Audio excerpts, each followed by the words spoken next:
తెలంగాణ అప్పులపై చర్చకు సిద్ధమంటూ బీఆర్ఎస్ నేతలకు కేసీఆర్, కేటీఆర్, హరీష్ రావు, మంత్రి జూపల్లి కృష్ణారావు సోమాజిగూడ ప్రెస్ క్లబ్లో సవాల్ విసిరారు.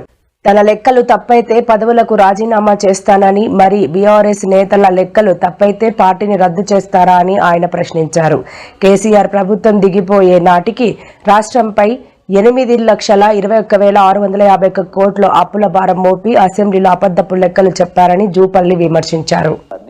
ఒకసారి ప్రెస్లో ఈ లెక్కలు ఇవి మేము అప్పు చేయలేదు, కేటీఆర్ చెప్పిన ప్రకారం 3,50,000 కోట్లే కాబట్టి ఒకసారి ఇది కూడా వినిపిస్తా మీకు. డిసెంబర్ 3 నాడు దిగిపోయే నాటికి రాష్ట్రం మీద ఉన్న మేము తీసుకొచ్చిన నిధుల కూర్పు మొత్తం కలిపితే కేవలం 3,17,015 కోట్లు మాత్రమే. కేవలం 3,17,015 కోట్లు మాత్రమే. అధ్యక్ష, మేము చేసిన నికర 3,85,340 కోట్లు మాత్రమే. 3,85,340 కోట్లు మాత్రమే.